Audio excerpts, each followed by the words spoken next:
Good evening, visitors. Welcome to the Australian War Memorial's last post ceremony.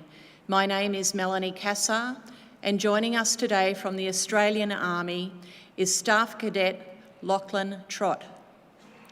This evening, we warmly welcome the delegation attending from the Royal Military College, Duntroon. We welcome the veterans who have served, those that are still serving, and the families that love and support them. We acknowledge the members of RSL Services Clubs Association, RSL Victoria, and RSL Queensland, who are watching the broadcast of this ceremony across Australia. During this evening's ceremony, wreaths will be laid at the base of the Pool of Reflection by visitors to the memorial. If you are able, please stand and join in singing the National Anthem.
If able, please be seated. The Australian War Memorial was the vision of Charles Bean, Australia's First World War official historian. Bean landed with the Australian troops on Gallipoli and stayed with them at the front through to the end of the war. The idea of this national memorial and museum came to him at Pozières, France, in the depths of the bloody fighting of 1916. Bean's idea was that this would be a place where family and friends could mourn loved ones buried in faraway places. It would also be a place that could help all Australians understand what these men and women had endured and what they had done for us.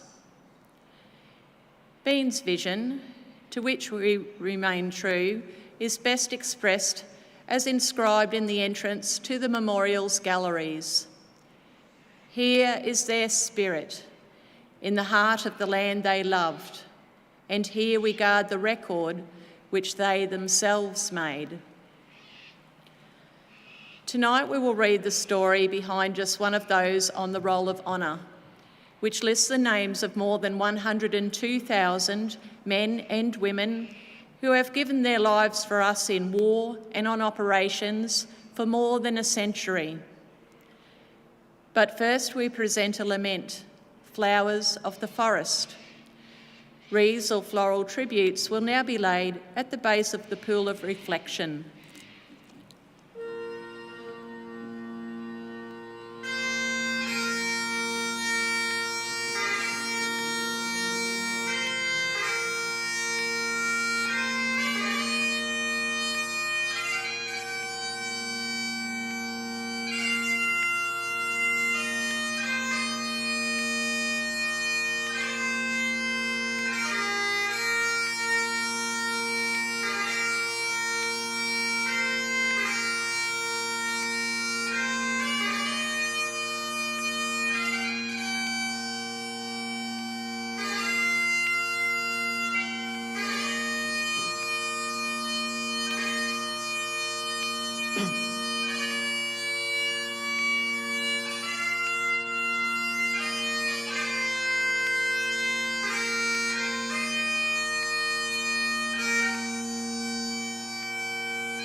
Today we remember and pay tribute to Private William Henry Osborne Greenland.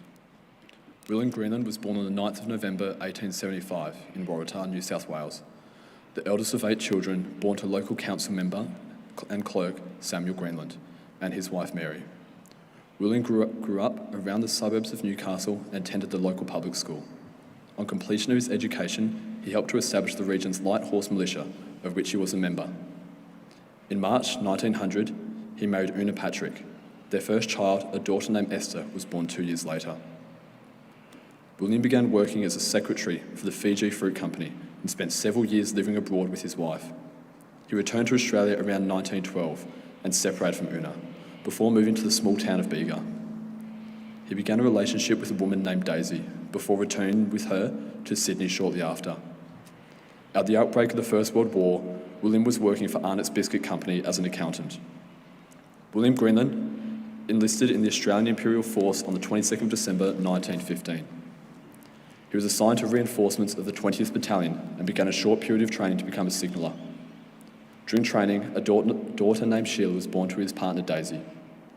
Private Greenland embarked for active service shortly after, leaving Australia on the troop Euripides on the 9th of September 1916. Greenland arrived in England in late October and continued training with his new comrades. He joined his unit in the front lines of France on the 13th of December 1916, just in time to spend a bitterly cold winter in the trenches. Early 1917 was marked by a German strategic withdrawal to the fortified Hindenburg Line.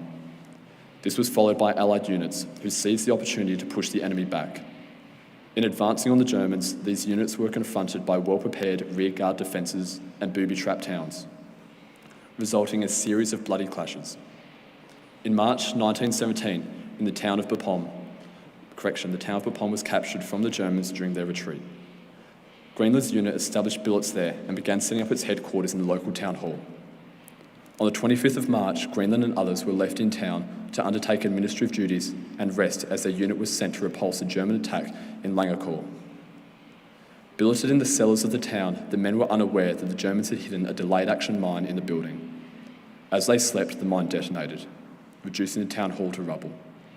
Greenland and several others were buried alive. Working parties dug for several days to remove debris and recover survivors. Discovered among the rubble of the town hall 2 days later was the body of Private William Greenland. He and his comrades were buried nearby, but their final resting places were unable to be located after the war. Today, Private Greenland is commemorated on the Australian National Memorial at Villers-Brettoneux. He was 41 years old. His name is listed on the Roll of Honour to my right, among almost 62,000 Australians who died while serving in the First World War. A photograph of his name listed on the Australian National Memorial at Villers-Brettoneux is displayed today beside the Pool of Reflection.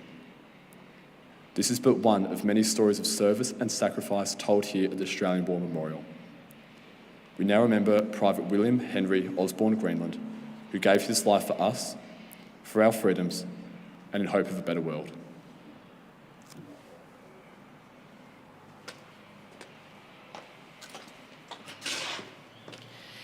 Please stand for the reading of the Ode and the sounding of the last post.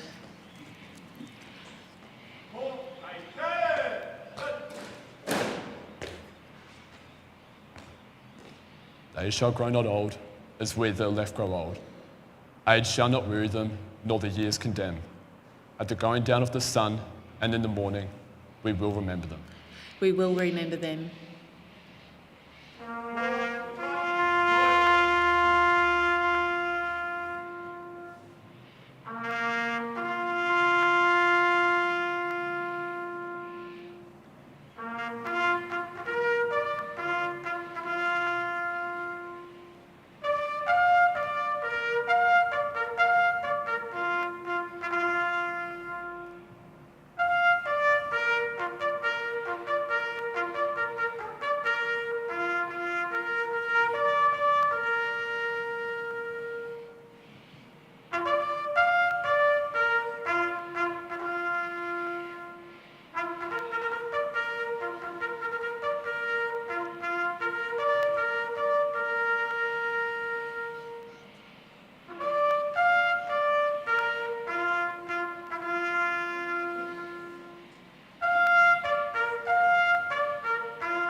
lest we forget. Lest we forget.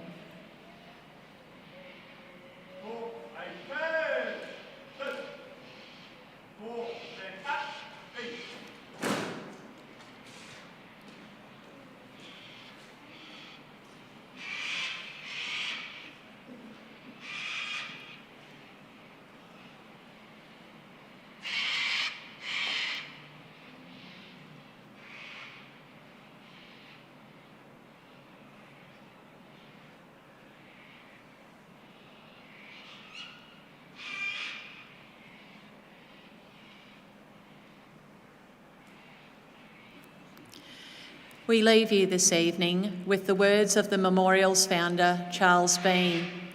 Many a man lying out there at Pozieres or in the low scrub at Gallipoli with his poor, tired senses, barely working through the fever of his brain, has thought in his last moments, well, it's over. But in Australia, they will be proud of this. Ladies and gentlemen, girls and boys, that concludes the last post ceremony. On behalf of the Director and staff, thank you for visiting the Australian War Memorial today and for your continued support of the Memorial's development project. We wish you all a very pleasant evening.